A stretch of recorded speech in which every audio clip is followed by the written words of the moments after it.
தமிழர் ஆட்சி பார்த்துருக்க எல்லாருக்குமே வணக்கம். சீமான் அவர்கள் ஒரு முடிவோட தான் இருக்காரு அப்படின்னே சொல்லலாம். என்ன காரணம் அப்படின்னு பார்த்தீங்கன்னா, சீமான் அவர்கள் இவ்வளவு வருஷமாக ஒரு அரசியலை கையில் எடுத்திருக்காரு இல்லையா? அந்த அரசியல் தமிழ் தேசிய அரசியல் அது மிகவும் வெற்றிகரமாக போயிட்டு இருக்கு அப்படின்னே சொல்லலாம். ஆனால் இந்த வருஷம் சீமான் அவர்கள் கையில் எடுத்த ஸ்ட்ராட்டஜியா என்ன இருக்கு அப்படின்னு பார்த்தீங்கன்னா, சீமான் அவர்கள் நிறைய திரைப்பிரபலங்களை சந்திக்கிறாரு அப்படின்றது ஒன்று இருக்கு. யார் யாரை சந்திச்சிருக்காரு அப்படின்னு பார்த்தீங்கன்னா, சிம்பு அவர்களை சந்திச்சிருக்காரு, விஜய் அவர்களை சந்திச்சிருக்காரு, கமலஹாசன் அவர்களை சந்திச்சிருக்காரு, ரஜினிகாந்த் அவர்களை இப்போ சமீபத்தில் சந்திச்சாரு. அது மட்டும் இல்லாமல் விஜய் சேதுபதி அவர்கள், தனுஷ் அவர்கள், சிவகார்த்திகேயன் வீட்டுக்கு போய் சீமான் அவர்கள் வீட்டுக்கு போய் சந்திச்சிருக்காங்க அப்படின்னே சொல்லலாம்.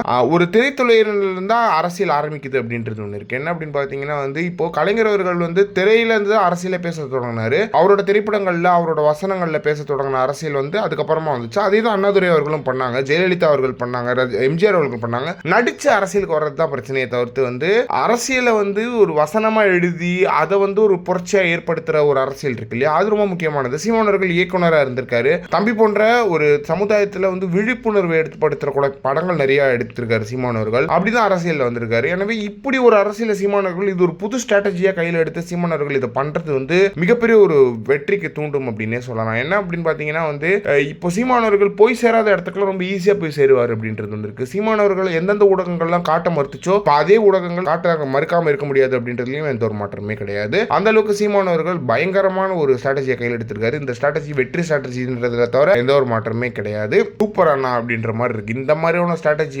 அடிச்சு நவுத்திருச்சு அப்படின்னே சொல்லலாம். இதை பத்தி நீங்க என்ன நினைக்கிறீங்க அப்படின்றத மறக்காம கமெண்ட் பாக்ஸ்ல சொல்லுங்க.